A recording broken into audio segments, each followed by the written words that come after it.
Christmas my true love gave to me. Dancing Ladies, or Fleet-Footed, an original short story by Charlie C.C. Thomas. Once upon a time, in a land far away and forgotten by all who still draw breath, there was a town without neighbor or friend, and whose residents had long forgotten how they came to be there. But they were happy to be there, for they had their own customs and ways, their own times and celebrations, and their own trials and dangers which kept them locked in the borders of their little town. Mostly. Now, in the northwest, on the main road of the upper west quarter, what the inhabitants called Boots Heel, there danced a girl of 16. She was tall and slender, with great long legs that she often flashed to the passers-by, for she needed to lift her skirts to dance her favorite dances. Her name was Esther Morgan, but everyone called her Fleet, for when she danced her feet were fleet indeed.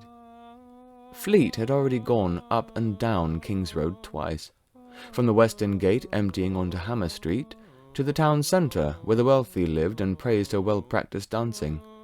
Now, passing the last edge of the cemetery in the north and coming over a hill, she entered the edges of Boots Heel with its little market of vendors. She lifted her loose skirts beneath the noonday sun for all the shoppers and vendors to see, if they cared, and sent her legs out in wide arches, one after the other, twirling all the while as she smiled and panted.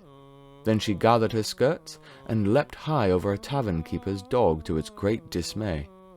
She paid it no mind as her legs spread, in front and behind, with pointed toes, landing gracefully as people stared, and the keeper told her to let the dog alone.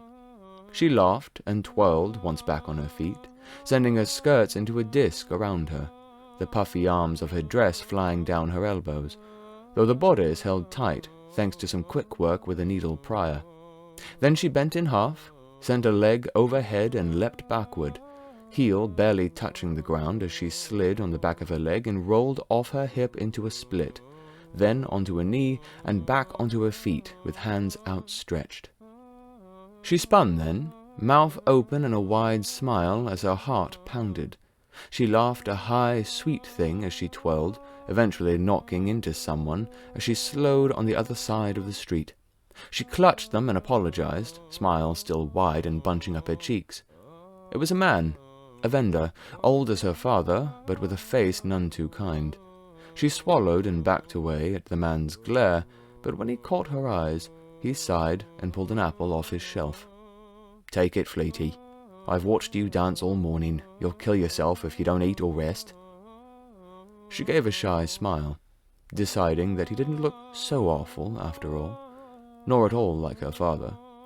He was tall and broad with sun-darkened skin and eyes like tree bark. His freckled cheeks bunched into a closed smile as she took the apple and thanked him, her face hot, and not entirely from her hours of dance. She pushed her dark blonde braid over her shoulder and bit into the apple, asking him a few small questions she didn't care to hear the answers for. She studied his face, the broad, strong jaw, the kingly nose, the scar on his right eyebrow running into the thick forest of black curls pulled back with twine. She smiled and found the apple half finished when he shooed her away, telling her that she was distracting his customers. She giggled and left, walking and enjoying the treat as she turned down a small street that broke into another artery of traffic, headed for home and luncheon. With the apple finished, she looked at the cobblestone streets, largely empty of carts or horses now, and tapped her flat shoes, squinting at the crisp clap. She tried it again and again until she picked up her skirts a little and set her feet to tapping a simple rhythm, head up and eyes half shut as she puzzled out the melody. When she finally had it written in her head, she tried the dance staying in one spot, then moved a little when she had it, then a little faster, until she tapped her way down the street, nodding to passers-by with a grin. Some returned it, most smiled wide with a shake of the head, and others stared at her feet like they were magic. She passed them all the same, tapping louder and fiercer as she went until she came upon a brick and wooden halfway house at the intersection of 3 roads. She stayed by the wooden fence for a small while, tossing her skirts back and forth in time with her feet as she leapt here and there and spun. She laughed and played with the rhythm until she'd added a new few verses. "Girl! Girl!" came a woman's voice, but Fleet stomped the louder in her excitement. "Girl!" She turned her head to the little old woman on the other side of the wooden fence around the halfway house, and stopped like a wind-up toy with a slack spring.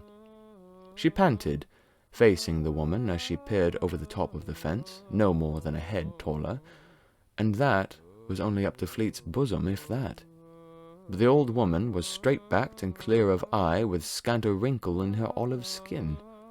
She hardly looked old, though the depth of her amber eyes said she was very old indeed.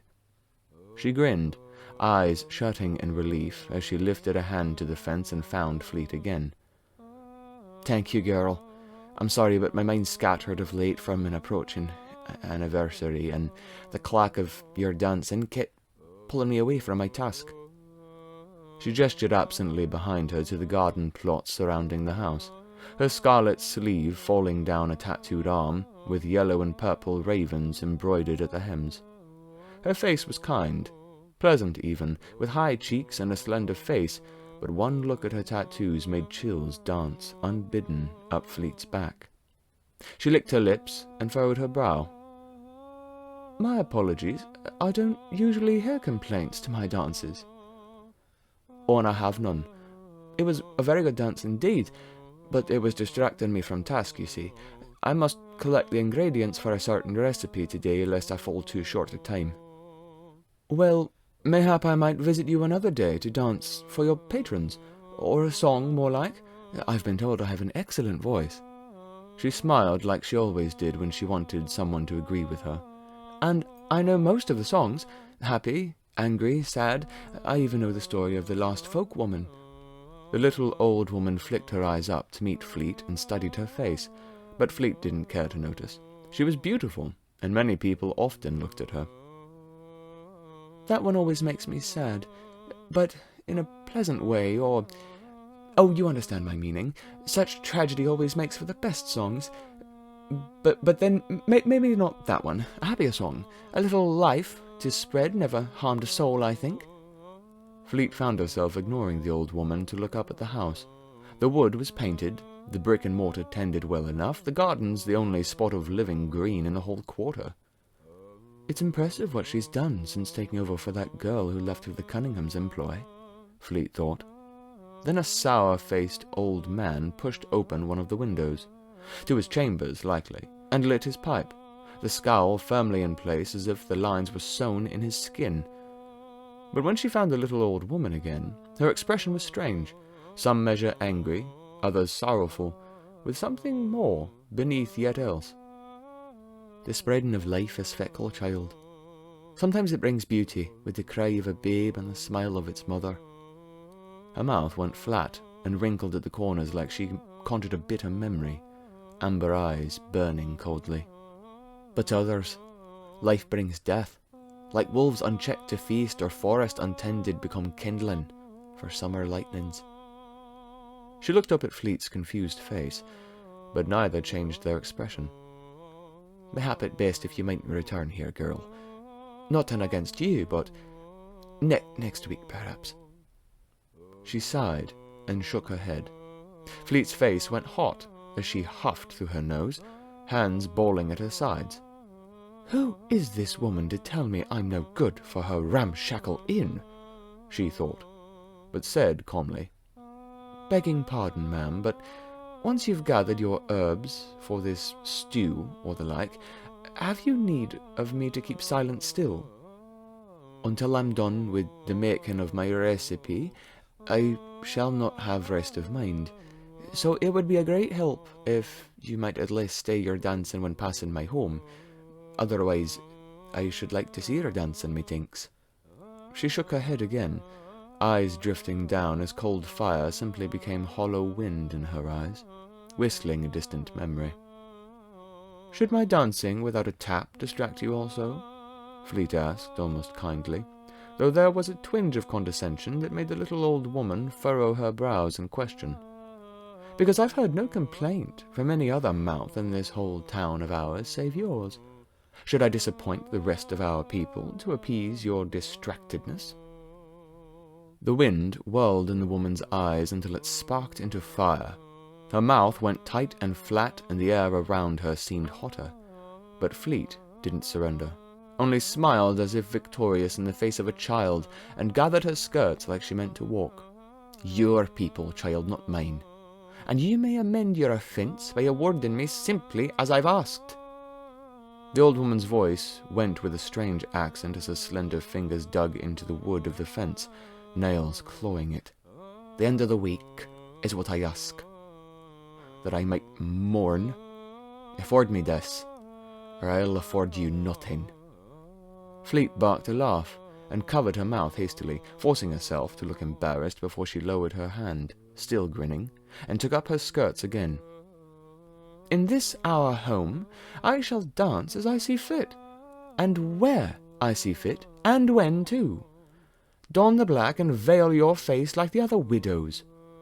She tapped her foot with a mischievous grin, rapping the harder until she stomped her feet and spun around, sending up her earlier rhythm through the air as a few horses and carts passed by.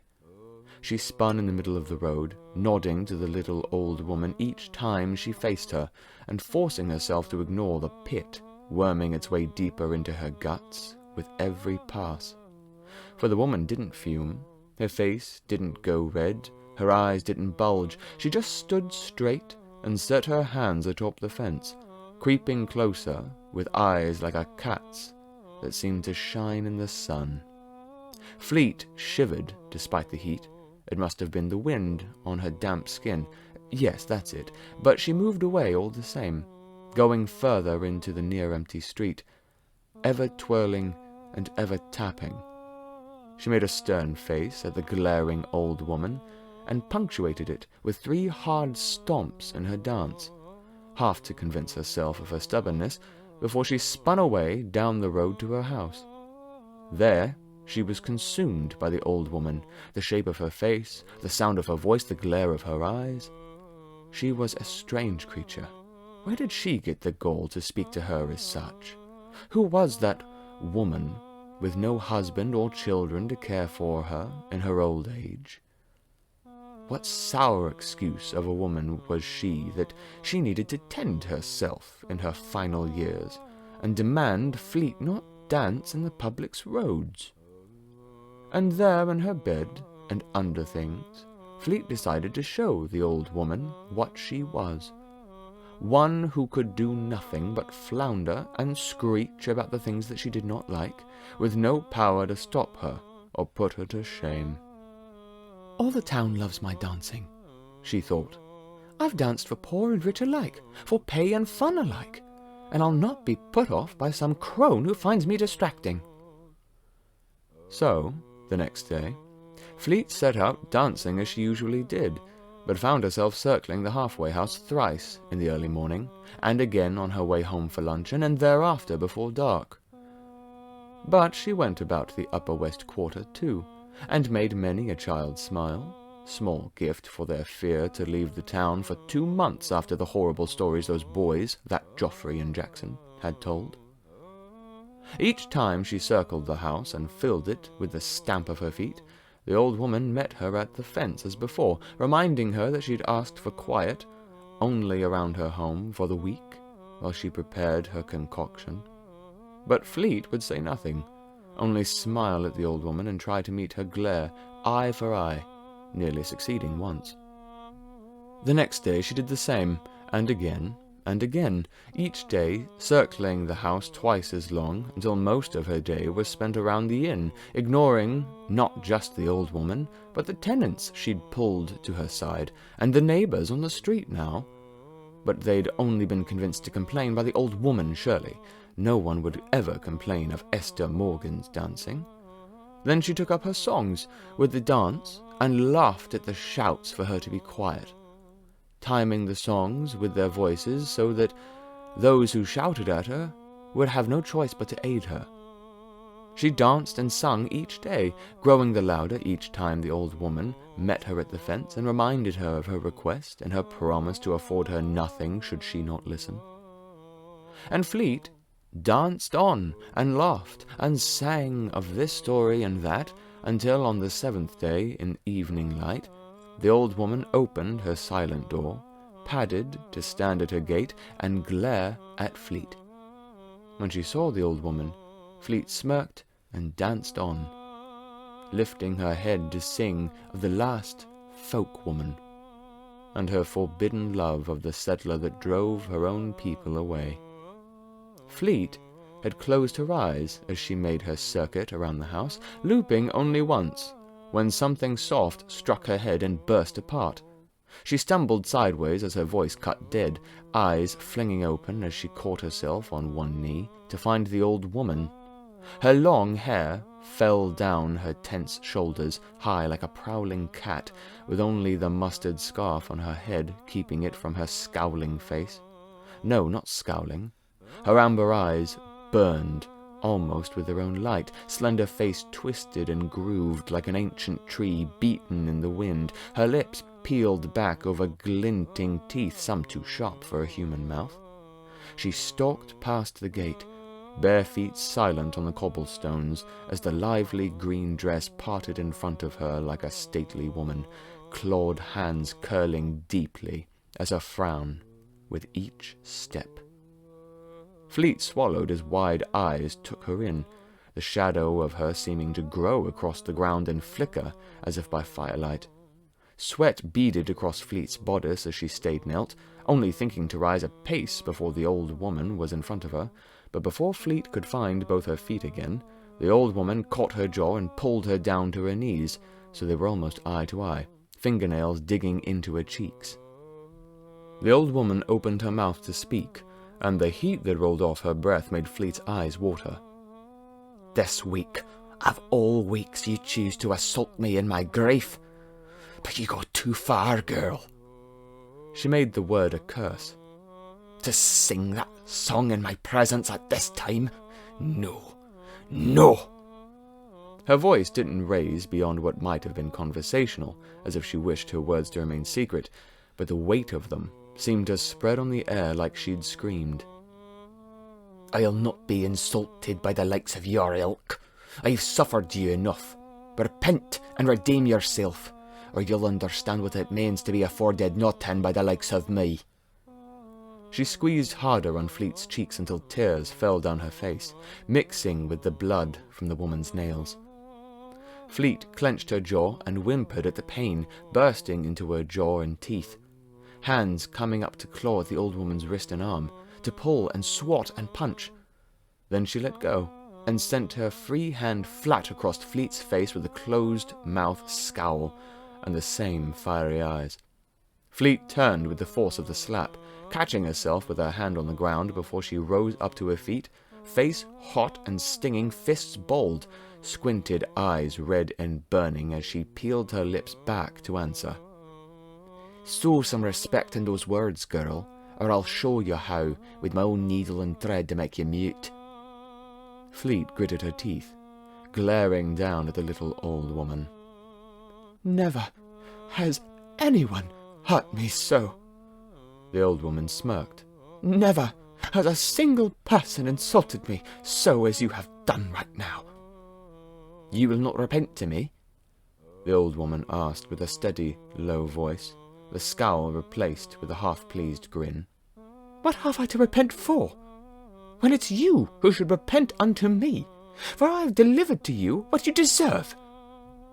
The old woman stood straight, the fire in her eyes still as bright and hot but blazing over a wide smile, as she gripped her stomach with one hand and barked madly, even stepping back with it. Then, before Fleet could blink, the old woman slung herself upright and spat into Fleet's face. The scowl returned as she clawed the spittle away with disgust. "Then curse you, stubborn mule! Love you to dance so greatly?" The old woman stepped closer, and the air went hot as if the settling sun had stood still at noonday all day. "Then you shall dance sorely, until your love withers to bitterness." Then she turned and walked back to her gate as if she'd gone for a relaxing stroll. Her shoulders were lax, her hands swung freely, and the gate creaked open and shut as if with the will of the wind. Fleet glared after her, still wiping the spit from her left eye when she thought to hurl an insult, but the old woman was already gone. The door to her inn was shut behind her, with a girl leaning out of a window on the top floor, face somber but unforgiving and unfeeling as she sipped from a small cup, as if challenging Fleet to make a noise on the newly silent street. Fleet stared in challenge right back, but the girl said nothing, changed nothing, simply stared after her. All Fleet could do was look around, face red and burning as she whirled and stalked down the road, quickly going into a run when she was out of sight of the halfway house. She flew into her home, ignoring her mother and father, to run into her chambers and strip down to her underthings, crawling under the blankets to seethe and scowl and hiss at the empty air. Once, her little sister tried to ask what had happened, but Fleet only whipped around and lashed her tongue at her, hissing from her throat so the younger crept back from the room. Thus she was for hours into the darkness, until sleep finally took her and filled her with dreams of the woods. Ancient twisted trees, hooded figures walking a trail before her, creatures encircling her in the shadows until she found firelight and ran to it.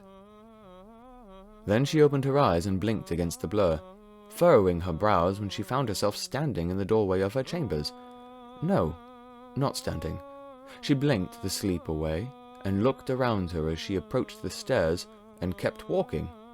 She looked down at the nightgown and breathed an exclamation, hands rushing to pull up the fabric and expose her long legs as she took the stairs down.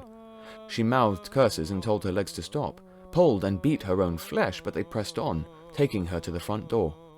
She dropped her gown and braced herself on the doorway, but then her back went rigid, and she took the knob in hand, pulling open the door.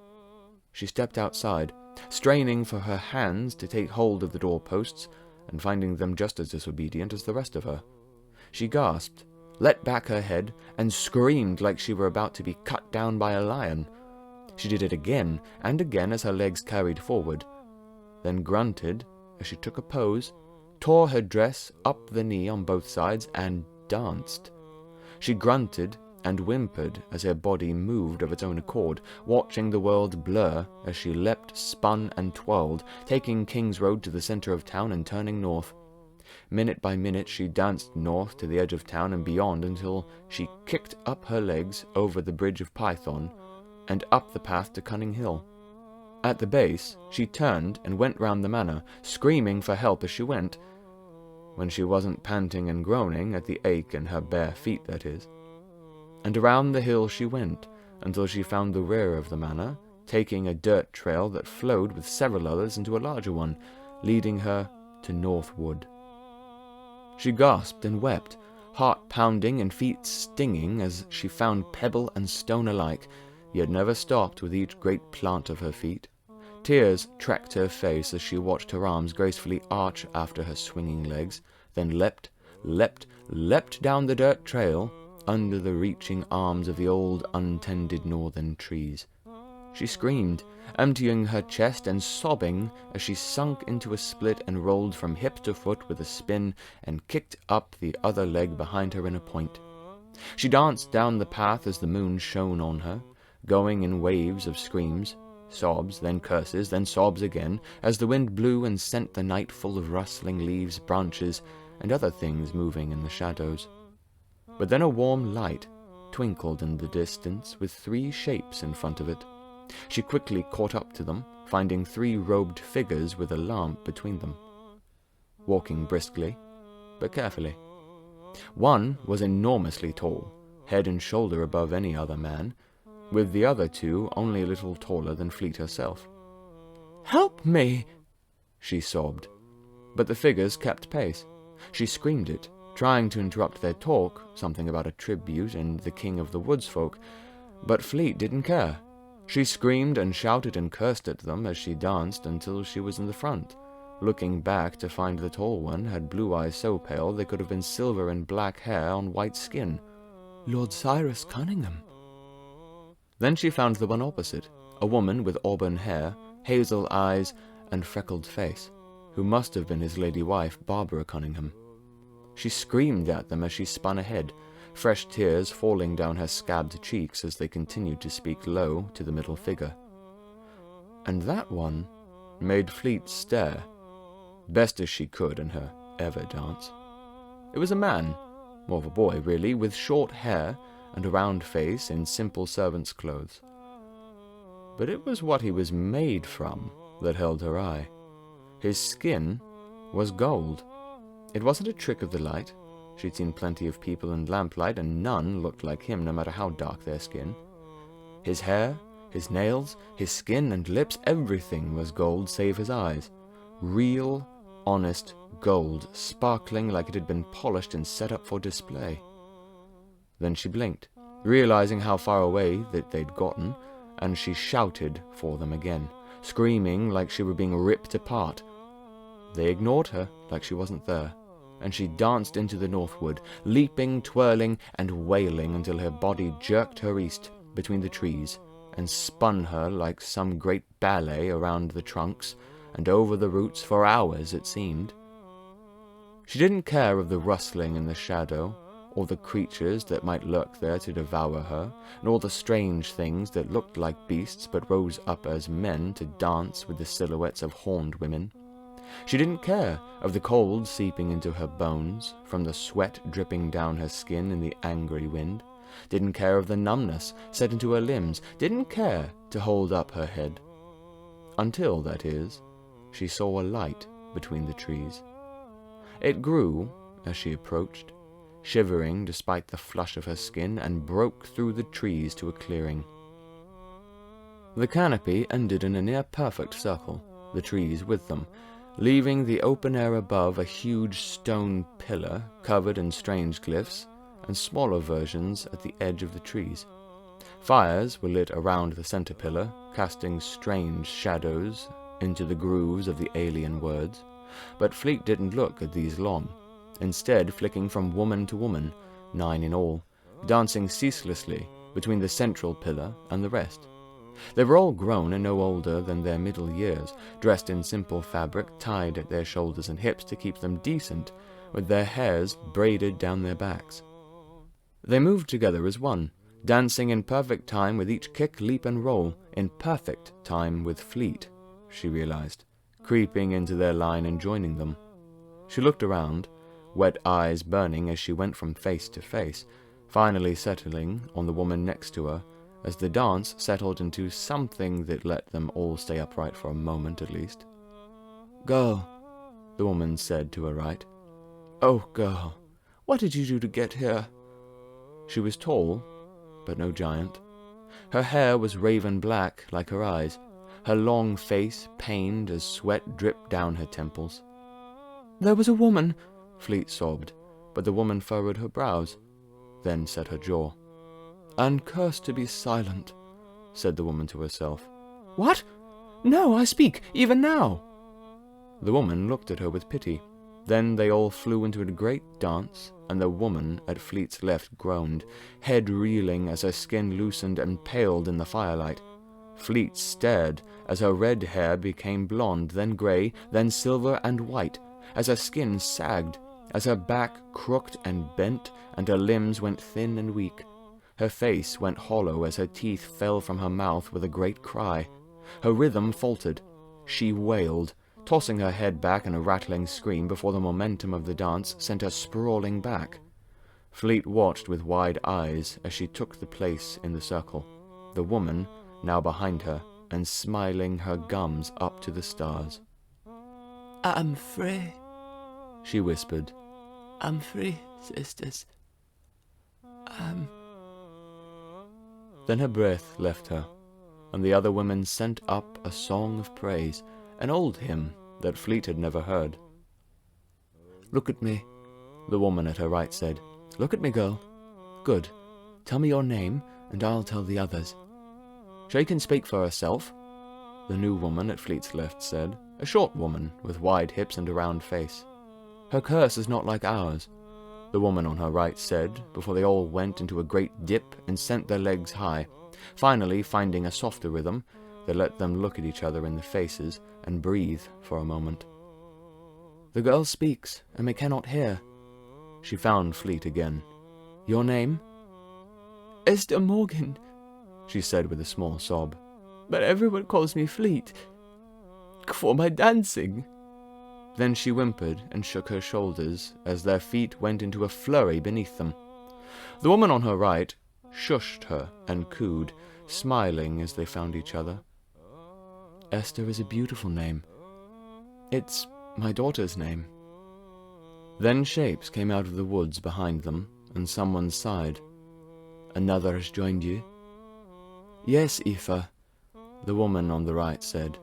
Susanna has finally found rest, but at the expense of another's turmoil. The same voice said, then stooped between the women's raised arms. She made Fleet choke on her own spit. She was a tall, lithe woman, with cloth carefully wrapping her bosom, and a skirt tied at her hip, so all of her legs were visible. But the clothes weren't what kept her eye. It was the woman's velvet antler buds growing from the arches of her brown hair, and the doe's legs ending in cloven hooves. The woman, the woods woman, found Fleet with a small smirk and carefully bowed her head. We'll tend to you, girl, she said, keeping distance enough not to interfere with the dance. We'll clothe and bathe you, feed you, and keep you warm in the night, and will be your guard against beast or man alike. What's happening? Fleet asked, tears still falling down her confused face. Why am I here? Was it that woman? The woodswoman raised her eyebrows and read her lips, nodding before she motioned behind Fleet. Take care of Susanna. We shall bury her with honour. If she endured these decades under the old one's curse, then I shall honour her. She's paid for her sins 100 times over, Aoife, to be sure. The woman on her right said, before she found Fleet with a smile, the dance suddenly very calm. These women have been kind companions these many years, and not only because I've been their friend for many more before that.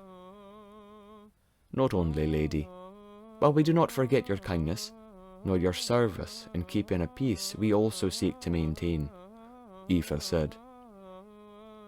I'm glad you came to my side, Esther. She sighed with a sad smile.